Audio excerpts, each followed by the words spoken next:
Stepping ano, ito. Ito yung bahay. Collection din. Ayos nito. Hindi, mamaya na.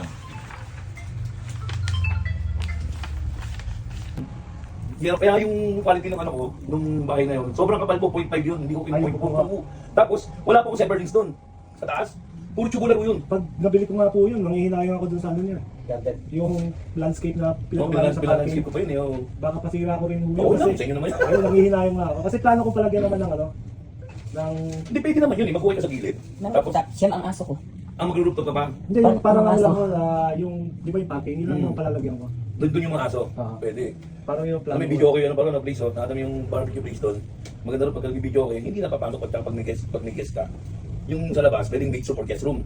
May aircon din yun eh. Sa sa labas. Sa labas. Hindi na sila mapapasok sa loob para mag-CR, may dalawang CR sa labas. Ah. Kaya, may mga ilaw yung paggabi.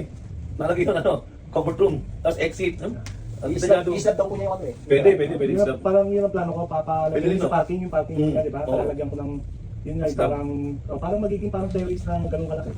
Pwede rin. Palalagyan ko na lahat ng paket doon sa likod. Pwedeng gawin yung puro ano lang, puro mga tubular. Tansyan nyo, mga magkano abutin ng gastos ko ron? Eh siya madami. Kung tubular gagamitin mo, Sabi. magtatanim ka lang doon na hindi masyado matrabaho. Ano ka lang ng I-beam.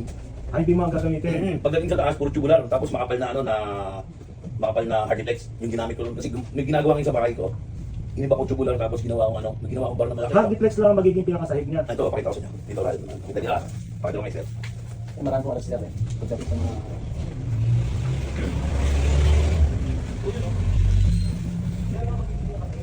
Naninibago ako. 21 years old ako, dito na ako sa Caloocan nakatira. Ngayon, 49 na ako. Ano ka lang po ba, Lord? South. Pasaw? Malapit kami sa lahat. Isipin mo ganun ako, katagal dalaga pa ako, nandun ako. South. Ang ganda rin ng ano namin dun. Tapos yung printing namin sa Port Avenue, malapit lang din. Kaya lang, cold na cold kami. Ilang, Pwede po kayo magtayo ng business sa sample at printing.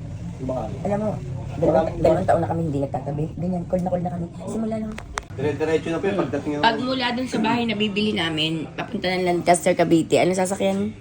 At magkukumit po ba kayo? Hindi, may sasakyan. At dyan po kayo duman sa may ano, Philippine Arena. Philippine Arena. Opo, pag pasok ng Philippine Arena, NLEX na po yun, dire-diretso na po Cavite yun. Inlex, mas malapit na? Oh, malapit po doon yun. May ano na po tayo, Skyway na tayo. Mag-Skyway na po kayo, baksakin nyo Cavite na. Oh, ayun, Odong, in-sketch na ni Kuya Edwin. Ayan. Sa akin. Oo. Magkano ko kaya abutin yung transfer na ito? Ang gawin ko, Paul, hindi po Paul, dali. Paul, wala yung video, wala video. Kadalasan naman po ina-underbag para mababa na po bayaran. Kuwari sa bentahan, gano'n kapagawa yung dito. Hello? Pag nag-transfer ako doon din sa may kawayan. BIR mo na po. Po.